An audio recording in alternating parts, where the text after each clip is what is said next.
Et c'est compliqué. On prend la première question. On prend la première question.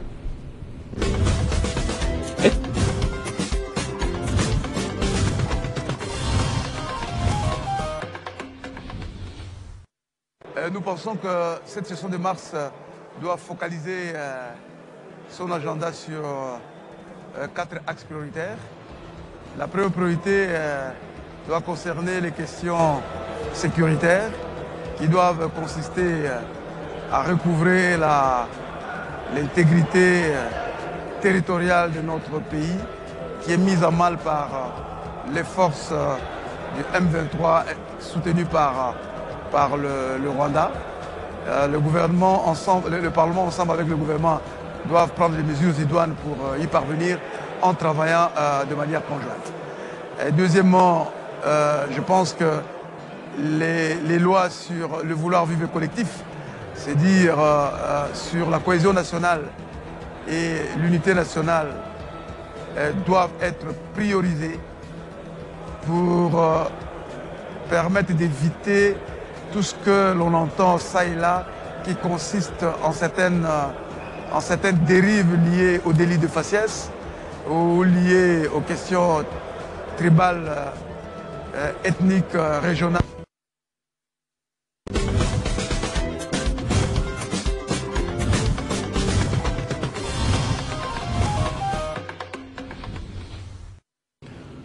Henri Saklata sur Télé50, vous me dites qu'il est élu de Bandundu, c'est ça? Oui, oui. Bagata. Ça doit être Bagata. C'est Bandundu, non? Bagata, oui, Bandundu. Grand Bandundu, donc moi, depuis votre fameuse, comment on appelle encore ça?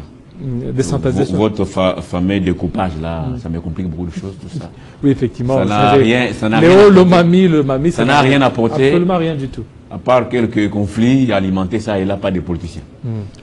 Alors, il y a un téléspectateur qui dit « Cette rencontre entre Kagame et le président Tshisekedi n'est pas à l'avantage du peuple congolais.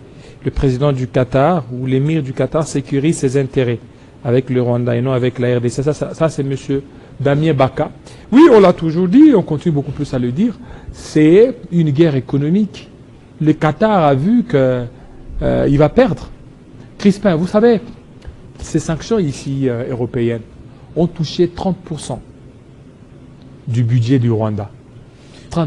C'est compliqué parce que... Et en plus de cela, lorsque ça a touché 30%, plusieurs projets seront à l'arrêt. Il faut dire que la vérité est d'abord que le Rwanda est un pays très pauvre. Très pauvre, effectivement. Ça n'a pas de ressources. Le Rwanda vit à 50% de la perfusion financière parce que Kagame, c'est vrai, a vendu très bien les génocides rwandais. Notamment la France qui se sent coupable d'avoir laissé tout ça dégénérer. Autre 50%, c'est quoi? C'est les pillages de nos ressources, c'est tout.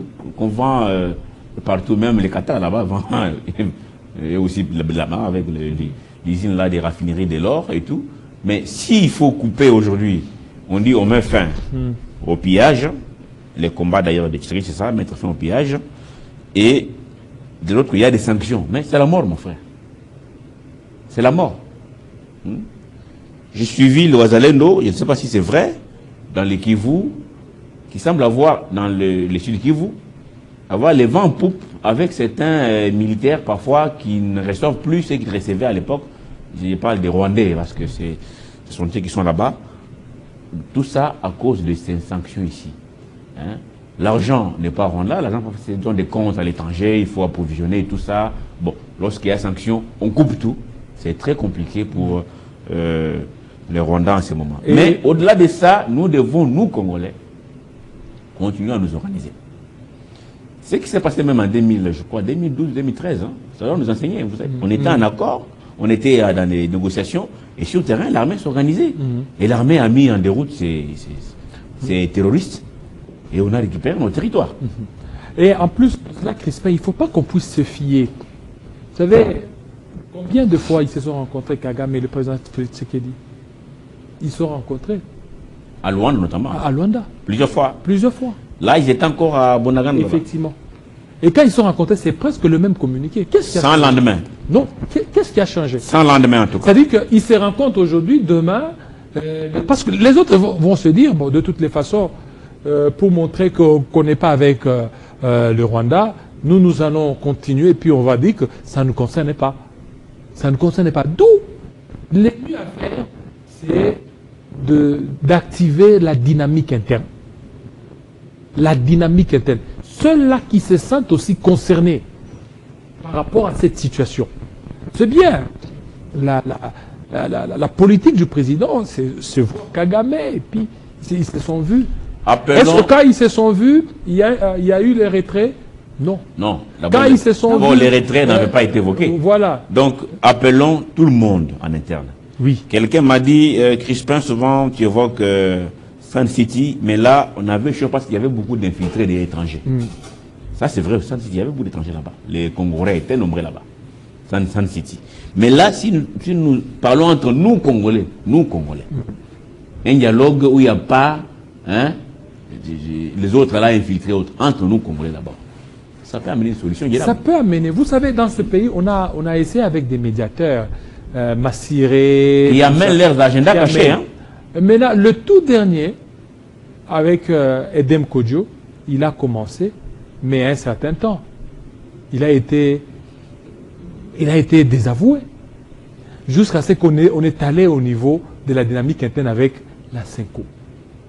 Et là, on nous a fait sortir l'accord de Saint-Sylvestre, qui a tout fait pour même organiser les élections. Jusqu'à l'alternance pacifique. Voilà, effectivement. Voilà l'exemple aussi. Donc c'est pour vous dire, la dynamique interne est très importante. Très importante. Pouvoir la négliger aujourd'hui et aller au niveau de Doha, aller au niveau de Luanda, ça risque encore de tirer les choses en longueur.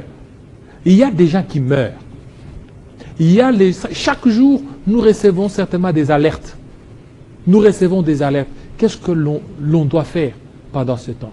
Si ce n'est que privilégier cette dynamique interne là-bas. Que les gens se mettent autour d'une table. Qui mettent un peu de côté. Vous savez,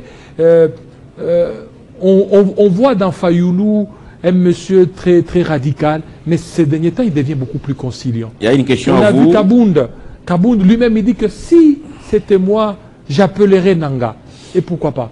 Une question de Didier Kalunga. Qu'est-ce qui empêche les autorités congolaises de négocier avec les Qatar pour que cette usine de raffinerie soit implantée, n'est-ce pas, au Congo directement, nous qui sommes détenteurs de notre or? Est-ce qu'on n'a personne pour convaincre ces pays qui achètent nos minéraux au Rwanda afin de coopérer avec nous directement? Je crois qu'il y a un manque de sérieux. Non, en fait, chez nous, il y a... au-delà de tout ça, mais aussi, je crois que les voisins profitent de notre désorganisation. Effectivement, ça profite à notre désorganisation. Vous savez, au niveau de Bukavu, c'est là qu'on devait mettre une raffinerie de l'or. Avec Primera Gold. Oui, oui, c'est là qu'on devait mettre. Ainsi, voilà. Lorsqu'ils ont compris qu'on va mettre la raffinerie de l'or, la guerre a éclaté. Coûte que coûte, il faut combattre cette raffinerie pour que la raffinerie rwandaise puisse avoir beaucoup plus un peu des marchés sur le plan international. C'est une guerre beaucoup plus économique. Tout à fait. Et nous, il ne faut pas qu'on puisse dormir. J'ai entendu, il y a des gens qui disent non, la guerre est finie, on a gagné au niveau de Doha. Bravo, on a gagné. Mais pour que la guerre finisse, c'est quoi? Que toutes les troupes puissent dégager, qui ait cessé le feu, qui est, c'est-à-dire la restauration de l'intégrité territoriale au niveau des Goma, au niveau des Bukavu. Moi, j'irais d'ailleurs très loin que l'autre. J'irais très loin que vous, même si ces individus s'est retiré au nom de la pression internationale, ça ne peut pas nous réjouir. Pourquoi? Non. Nous allons nous réjouir les jours où nous serons nous-mêmes, Congolais, capables de faire face à n'importe quelle menace et à tout moment. Là, on peut dire, bon, maintenant, là, nous sommes... voyez le président nord-coréen, là. On l'a oublié. Hein. Il est là-bas et lui, il ne blague pas. Il menace, il a un bouton rouge. Tant que notre paix est toujours décidée ailleurs, on dit non, maintenant là, bon, accordons un peu un semblant de paix pendant un temps, bon, on va revenir. Non. C'est comme un passoire. Ils viennent, ils partent, ils entrent, ils partent, mais c'est pas possible. Regardez Crispin en 2012. Il y a eu une diplomatie il y a eu aussi l'aspect militaire. Les M23 ont été défaits militairement, diplomatiquement. Ils sont partis. Ils sont revenus en 2019. Et vous connaissez. Mais, même avant ça, ils sont entrés plusieurs fois. Il y a eu des RCD, KML. Non, ça dit que les RCD, lorsque c'est arrivé. C'est NDP, je crois, de Laurent Kunda. Donc tout ça, c'est une répétition macabre des choses. J'ai dit que ça s'est transformé au niveau des M23. Ouais. Maintenant, M23, jusque même aller prendre Goma. Mais il y a eu la pression diplomatique, la pression militaire. Ils ont été défaits. Et quand ils ont été défaits, ils sont partis. Aujourd'hui, on peut totalement applaudir une victoire diplomatique. Cela, ça ne suffit pas. C'est une victoire qui est tout à fait faible. La meilleure victoire, elle est diplomatique et elle est aussi militaire. C'est que pour le moment, puisque diplomatiquement, le Rwanda a été condamné, diplomatiquement, il y a eu des sanctions qui ont été imposées, mais sur terrain, il faut aussi une pression militaire. Parce que déjà, moralement, ceux qui sont sur les fronts, ils sont totalement démoralisés. Alors, il faut maintenant, cette fois-là, faire tout pour gagner comme il se doit. Mais si aujourd'hui, on est là, on applaudit Crispin, nous risquerons toujours de tournailler. Mais nous voulons beaucoup plus aller loin. Une victoire sûre et certaine afin de finir... une bonne fois pour toutes en tout cas, parce que nous n'avons eu que des paix éphémères. On prend la deuxième question.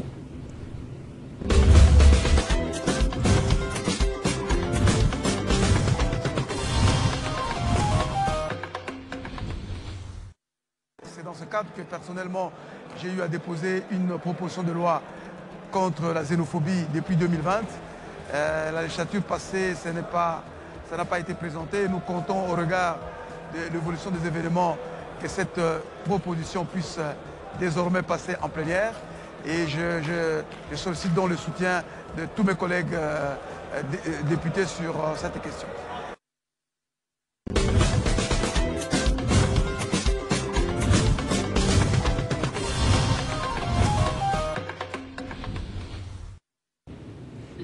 Jonathan, depuis la ville de Bukavu. Le président Tshisekedi doit faire preuve d'humilité. La première solution consiste à rassembler les Congolais dans l'unité. Opposition, majorité, société civile et autres acteurs. Nous devons d'abord nous unir avant de solliciter une aide extérieure. Voilà. J'ai vu un professeur qui m'a abordé. Cher ami, pourquoi le prélat catholique et les autres pasteurs pensent que la solution pour ces pays n'est que chez les politiques. Nous, ici, professeurs, est-ce que nous n'avons pas notre mot à dire? Je crois que... Non, c'est ça. Pourquoi on pense que c'est la politique qui résout tout dans ces pays, alors qu'on laisse les scientifiques, Or, tout ça, bien. Prof, je ne sais pas si j'ai des réponses à vous donner, mais... C'est une compréhension biaisée. La politique ne résout pas. Malheureusement, c'est ce que nous sommes en train de constater. Nos jeunes, lorsqu'ils finissent les études, ils portent cravate. Ils deviennent analystes politiques. Ils deviennent analystes politiques ou communicateurs. Pourquoi? Parce que c'est là qu'il y a l'argent facile. Et l'une des propositions, on a toujours dit, c'est d'enlever un peu ce prestige-là à la politique. Donner le prestige à l'armée. Quand quelqu'un termine et qu'il est dans l'armée, c'est un grand monsieur. Vous allez voir que les plateaux vont certainement, ne seront pas beaucoup plus visités par les politiques. Il n'y aura que des gens qui vont commencer à faire des métiers. Parce que, papa, il y a trop de tambourinaires et c'est compliqué. Les choses doivent certainement bouger et aller dans un autre sens tout à fait positif. Il y a Rémi Selengue. Bonjour Jean-David, pour répondre au téléspectateur qui a posé la question à M. Crispin concernant la fondation des chefs de l'ancien chef de l'État. Voici la réponse. C'est le gouvernement qui devrait garantir la sécurité d'un ancien président. Avant d'ouvrir les fondations, ce qui est surprenant, c'est l'actuel gouvernement qui accuse l'ancien. Rémi Selengue depuis Kapolowé. Rémi Selengue depuis Capolo Crispin, il essaie de répondre à la question qui a été lancé par... Ouais, qui m'a été posé par quelqu'un, que le président Kabila devait créer une fondation. Et d'ailleurs, c'est lui qui devait être le médiateur entre opposition et majorité en ce moment pour que la paix puisse régner. Eh bien, écoutez, je vous ai lu ici les tweets de Chagnoua Diabit Noël qui s'interroge pourquoi nous valorisons les autres. Uhuru Kenyatta, hein, Obasanjo, pourquoi pas les nôtres? Pourquoi ne pas valoriser aussi notre ancien président? D'ailleurs, c'est les seuls que nous avons aujourd'hui, c'est les seuls que nous avons. On n'en a pas deux, les autres sont dans l'au-delà. Effectivement. Hein? Nous avons les seuls, c'est Kabila Kabanga Joseph, c'est tout. Oui, ça c'est le plus... Ah, Ouais. il faut... Et lui a géré pendant 18 ans ce pays. Il connaît bien les rouages, il a maîtrisé un peu les tenants et les aboutissants. Et ça ne doit pas poser les problèmes aux autres. Approchons l'ancien président, demandons des conseils. Pour l'instant, c'est les sages de ces pays. C'est les sages de ces pays. L'ancien président Joseph Kabila Kabange. On va prendre la troisième question.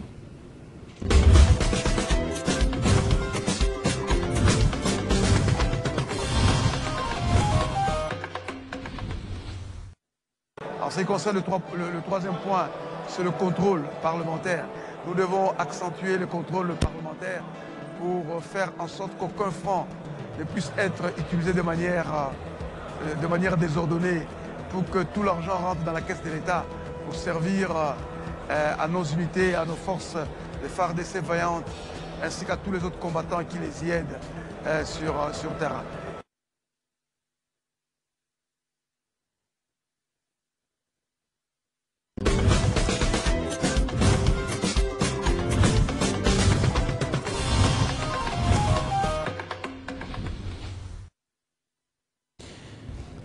Helmut Sakanga, depuis la ville de Lubumbashi, Wantanchi, la capitale du cuivre, la ville qui préfère donc.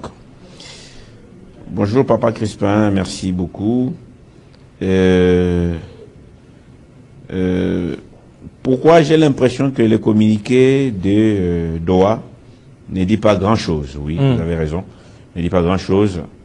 Je crois qu'il y a beaucoup de non-dits dans ces communiqués.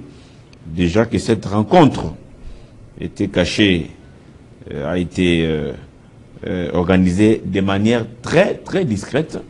Même ceux qui disent avoir plusieurs caméras n'avaient rien vu. Donc, comprenez que ça s'est joué à un autre niveau. Moi, je vous dis, attendons voir. Pour nous, observateurs, mais les Congolais qui sont aux affaires, doivent continuer à travailler, l'armée doit s'organiser. Cette réponse rigoureuse et coordonnée promise doit être mise en œuvre, exécutée. On doit voir. Je ne suis pas Saint Thomas, mais il faut voir. Nous devons voir le résultat de tout ça parce que pendant que nous on parle ici à Kinshasa, parfois on se réveille le matin, on porte la cravate, il y a des gens, je vous dis la vérité, dans les grands qui ne dorment pas, qui ne mangent pas, qui ne se lavent pas, qui se cachent en dessous des lits. Quelqu'un fait un mois en dessous du lit. Il devient quoi? Même au niveau... Un poisson fumé? C'est compliqué. En dessous du lit. C'est compliqué. Donc, pensez au moins à ceux qui souffrent, à ceux qui sont malheureux, à ceux qui ont perdu toute dignité humaine parce que soumis à des atrocités de tout genre. Alors, ceux qui sont à Bukavu, il y a un téléspectateur, il m'a dit, ne citez pas mon nom. Alors, avec les refus du dialogue de l'AFCM 23, que compte faire le président Félix Tshisekedi pour la paix? Qu'est-ce que le président compte faire, Crispin? Qu'est-ce qu'il compte faire? Le président compte faire quoi? Le président a été, où est encore, je ne sais pas, je ne connais pas son agenda, au Qatar, à Doha, rencontrer son homologue rwandais, Paul Kagame. Il disait plusieurs fois que je ne veux pas avoir en face de moi des pantins, c'est ça? Pantins, oui. Des terroristes, des pantins. Je voudrais bien avoir en face de moi leur maître et lui dire qu'est-ce que vous voulez à mon peuple. J'espère que la question a été posée, même si le communiqué de Doha n'a pas dit ça. Mais qu'est-ce que vous voulez encore? On attend la réponse rigoureuse et coordonnée. L'armée doit s'organiser. encore et toujours, et davantage. Parce que nous ne pouvons pas nous contenter de communiquer des bureaux, même si, c'est vrai, ces sanctions qui paraissaient comme du théâtre commencent un peu à asphyxier Kigali. C'est peut-être pour cela que le Qatar a voulu que cette affaire aille vite, parce que le Qatar aussi a beaucoup d'intérêt au Rwanda. Beaucoup d'intérêt, effectivement. Alors, il faut faire le plus vite possible. Dans cette guerre, il n'y a pas que le Rwanda qui va perdre. C'est-à-dire, nous aussi, nous sommes en train de perdre. Nous perdons chaque jour. Vous avez suivi Gilles Alinguet ici. Il vous a dit, nous perdons, je crois, 250 millions. Je crois. Oui. Ou 25 millions, je ne sais pas, 25 millions, je ne sais pas les chiffres. On perd. Nous perdons ça chaque mois.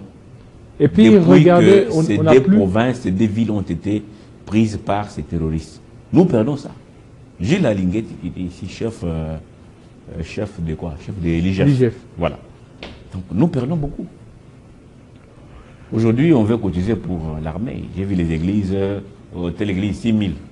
Oh, Denis Lessi, 10 $. Bon, peut-être pour rire. J'ai vu ça. Mais nous perdons des millions chaque jour. Des millions sont perdus. Parce que ces gens maintenant perçoivent les taxes, douanes et tout ça. Ils se font des millions chaque jour ici. Mais ça doit s'arrêter vite. Effectivement. Parce qu'il y a des gens qui ne travaillent pas, qui sont à la maison. Tous ceux qui travaillaient à l'aéroport de Goma, aujourd'hui ils sont où? Ils sont à la maison. À la maison.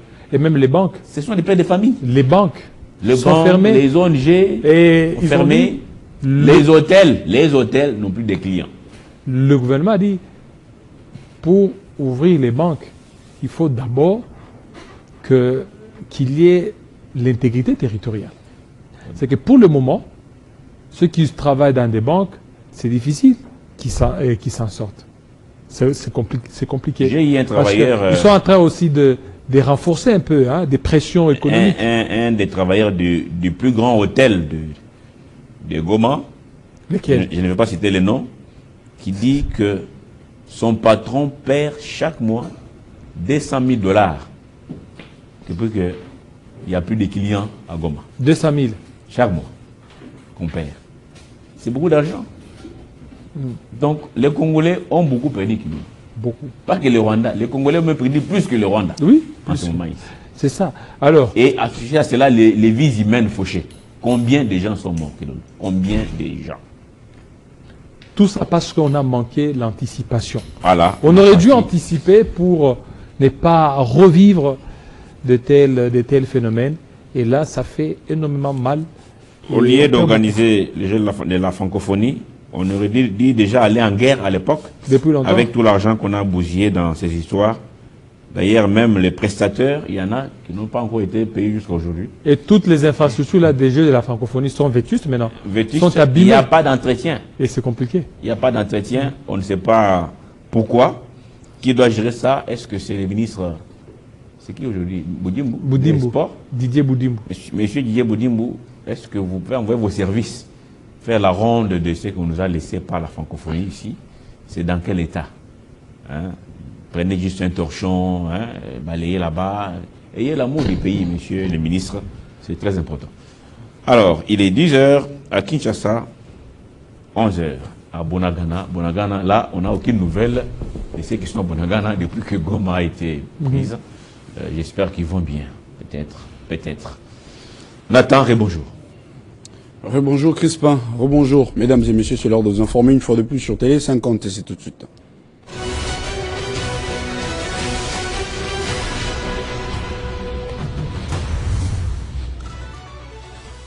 À la une de l'actualité, le 18 mars 2025 reste sans doute un jour inoubliable pour les Congolais, particulièrement de l'Est de la RDC. Ces jours qui devaient réunir les délégations de Kinshasa et Djom 23 pour les négociations directes à Luanda, malheureusement tourné en échec, mais à la dernière minute, par la grande surprise, Félix Tshisekedi et son homologue rwandais Paul Kagame se sont retrouvés dans une réunion trilatérale à Doha pour réunir des efforts visant à apaiser la situation sécuritaire dans l'Est. Les deux chefs d'État ont réaffirmé l'engagement de toutes les parties en faveur d'un cessez-le-feu immédiat et inconditionnel sur le terrain, d'après les communiqués du ministère des Affaires étrangères de Qatar. Situation sécuritaire dans l'Est de la RDC. Joseph Kabila sort à nouveau de l'isolement et brise les silences dans une interview accordée lors de son entretien privé avec l'ancien président sud-africain. Selon l'ancien chef de l'État congolais, le problème est bien plus profond qu'on le pensait. Il faut analyser la dynamique interne de la RDC et laisser de côté ces jeux de reproches qui consistent à penser que tout ce qui se passe est la faute d'autrui ou encore à continuer à être pleurnichard dans la région. Occasion pour le père de l'alternance pacifique en RDC de rejeter les accusations des complicités avec le M23 et plaider par contre pour une solution congolaise à la crise.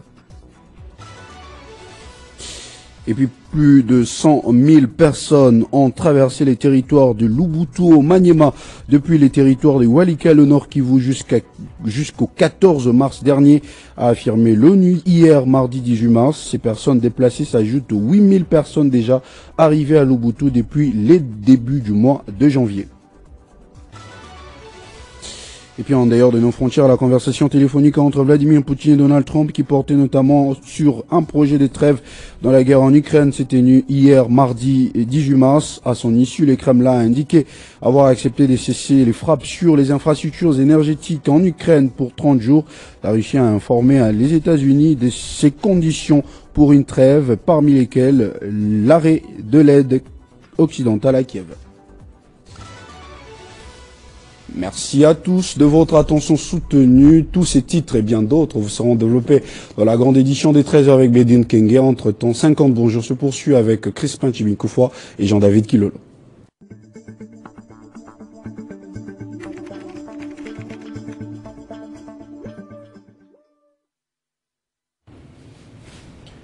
William Lubaba, qui nous écrit depuis, je crois, les Grands Katanga. J'aime votre cravate d'aujourd'hui, c'est rouge Bordeaux, je crois. Il y a un célèbre député provincial, hein, Paulin Kiankai, je crois. Le célèbre député du Grand Bandundu. Qui a dit que le Congo est au rouge Bordeaux. Je ne sais pas qu'est-ce que ça veut dire. Le Congo est au rouge Bordeaux. Et que Kouilou, comment il qualifie encore Kouilou? Ce monsieur a un problème. C'est un médecin, apparemment, un médecin qui me semble être devenu le disciple de mon vieux Eddie Malou. Alors, on va prendre la... Ah oui, il y a M. Foster Chambat, c'est un autochtone, hein, un pygmée, que j'ai l'habitude de recevoir. Très cher confrère Jean-David et Crispin, je vous adore. Je tiens à souligner que la paix a toujours un prix, interne et externe. Il est de l'UDPS. Cette paix doit commencer par la maison. Et la maison du chef de l'État brûle, ce qui est UDPS. Le chef de l'État doit commencer par mettre de l'ordre dans son parti, car il en est l'autorité des références. Tant qu'il laisse les choses se détériorer à l'interne, comment pouvons-nous prendre ce qui est complexe? Le chef de l'État est en train de le détruire de l'intérieur. UDPS et Union sacrée n'inspirent pas la paix. La voix des autochtones. Ça, c'est la voix des autochtones. Vous avez dit qu'à l'IDPS, il y a toujours des secrétaires généraux. Oui, jusque-là. L'ancien et le nouveau. Voilà, il continue toujours. Bon. Mais ce qu'il dit, j'ai suivi Augustin Kabouya, actuel ou ancien, je ne sais pas, mais il est sujet à l'IDPS, dire que son parti politique n'a pas aidé le président. Ça, c'est lui-même, Kabouya Augustin, il est dit comme ça, dans des termes clairs. Donc, l'Union sacrée n'a pas aidé le président, l'IDPS n'a pas aidé le président, FCC Cash n'a pas aidé le président. Encore quoi, monsieur? Ah non, Covid n'a pas aidé le président. La Constitution Constitution n'a pas aidé le président. Et puis, guerre dans l'Est, c'est qui est une évidence. Hein. En tout cas, cette guerre nous a freinés totalement. Qui pourrait aider le président?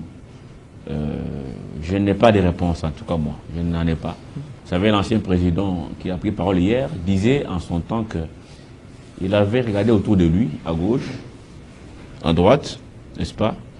Il n'a pas vu 15 personnes. 15. Peut-être qu'il en avait 14, je ne sais pas. Il n'a pas vu 15. Malgré beaucoup de tambourinaires, hein, qu'il faut dire comme ça. Où met là, lui il a dit, je ne vous vois pas. C'est comme Dieu qui dit, c'est peuple, mon nom des lèvres, mais Son esprit et ses pensées, c'est très loin de moi. Il n'avait pas 15. L'actuel, est-ce qu'il en a 5? Peut-être. Peut-être. 5, peut-être. 10, je ne crois pas.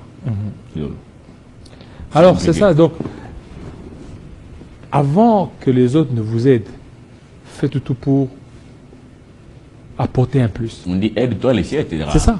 Ah oui. Faites tout pour apporter un plus. Parce que vous n'allez pas vous attendre que les autres vous aident si vous ne les aidez pas à vous aider. Et puis, on n'est pas à l'église. Hein. C'est ça le On problème. n'est pas à l'église. Ici, c'est la politique. Hein. L'État congolais, avec autant de gens, 800 partis politiques. 800 partis politiques. Oui, ça c'est peu, papa. Mais ça va vous embrouiller. Oui, ça c'est peu. Oui, ça c'est peu. C'est peu. Il y a plus de 1000 partis politiques. Déjà. Ici. Plus de 1000 partis. Mais Plus quand de je 1000 vais partis. sur renseignement là-bas, enseignement, c'est ça? Non, En face de ça, là, Non. je ne vois pas 800 bureaux. C'est le siège des partis politiques, ce n'est pas sous l'enseignement. Bon, beaucoup sont là-bas. Oui, ils sont beaucoup. Mais il y a d'autres partis politiques qui sont éparpillés presque partout. Ce qui est sûr, c'est qu'au niveau de l'enseignement, il y a peut-être 20 partis politiques. Hein, il y a 20, mais les partis qui sont officiellement reconnus. Parce qu'il y a d'autres partis qui sont des partis mallettes. Dans la poche de l'autorité morale. Ou dans sa maison. Il écrit seulement l'adresse officielle du parti, c'est son adresse de la maison. Et les militants viennent tout le temps déranger la pauvre dame qui ne Effectivement. connaît pas la politique. Mais oh, Et maman, c'est est-ce que compliqué. le président est là? Alors, qu'on soit sérieux envers nous-mêmes. Personne ne pourra résoudre nos problèmes, Crispin. Personne. Personne ne pourra apporter la solution à nos problèmes, si ce n'est nous-mêmes. Si aujourd'hui on veut que la paix prenne fin définitivement, mettons de côté des histoires de Doha, des histoires de Luanda, c'est-à-dire que cultivons un peu cette dynamique interne. Rentrons chez nous. Rentrons chez nous. Rentrons chez nous. Parlons entre nous. Parlons-nous-en. Baron d'abord la route aux traîtres. Oui, Dis-vous. parlons-nous-en. Et puis les traîtres Mettez de côté. ont même la possibilité de faire comme Jonas. Oui. Dis c'est moi, s'il vous plaît. C'est moi. Mettez de côté tous ces gens-là. Et puis, mettez-les ensemble, discutez. Parlez ce qui vous fait régresser et trouver des solutions. N'espérez pas aux sanctions internationales. Non, le Sénat américain a fait ça. Il peut faire ça. Regardez la guerre au Soudan. La guerre au Soudan, combien de fois ils ont condamné? Mais cette guerre continue, ça fait 3 ans. D'ailleurs, on m'a envoyé ce matin, Cette guerre continue. on m'a envoyé il y a quelques minutes un autre document là.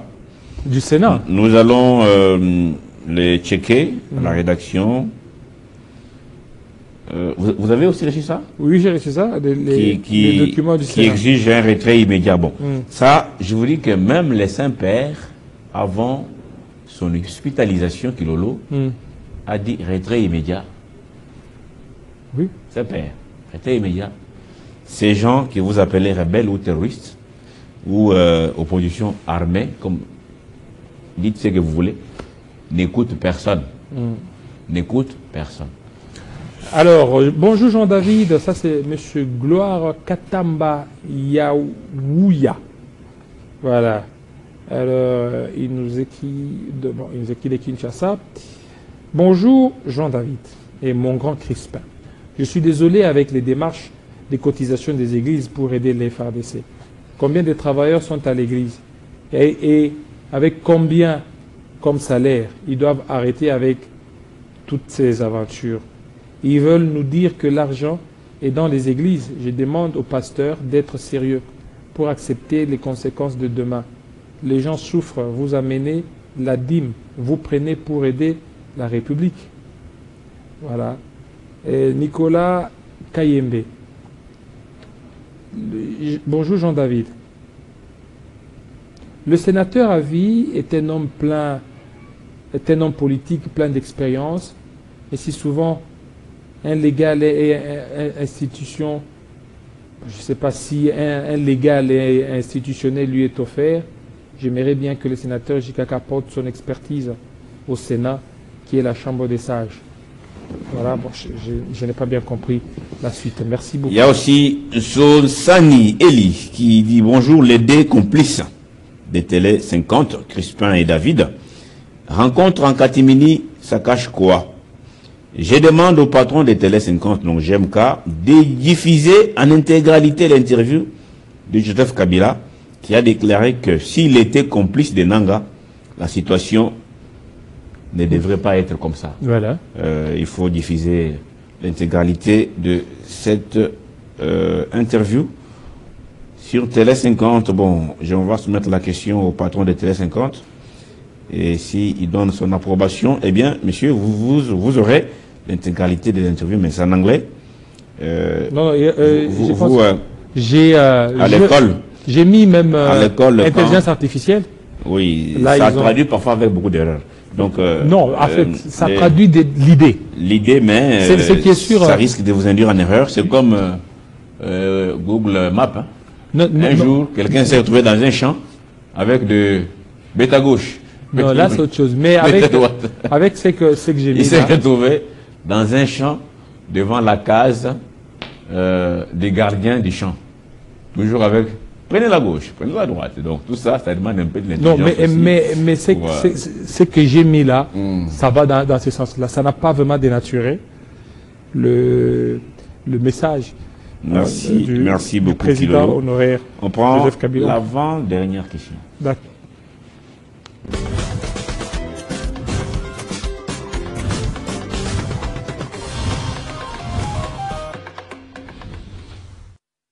La diplomatie parlementaire doit être vraiment accentuée. C'est une manière pour le parlementaire congolais de parler aux parlementaires du monde, parlementaires au niveau sous-régional, parlementaires au niveau africain, aux parlementaires au niveau du monde tout court, pour que ces parlementaires étrangers parlent à leur peuple. Parce que finalement, sur le principe démocratique, c'est le peuple qui décide. Et quand le peuple du monde aura décidé et aura dit que ce que le Rwanda ainsi que les forces, ainsi que les supplétifs font est mauvais, c'est en ce moment-là que solution pourra également être trouvée. Je dois me marier. Ah oui? C'est une obligation, oui. Ils sont enregistrés, hein, cette émission. Surtout cette partie-ci, on va couper. Il n'est pas trop attaché à la tribu. On dit qu'il a nommé trop de casseroles. Parce que nous vous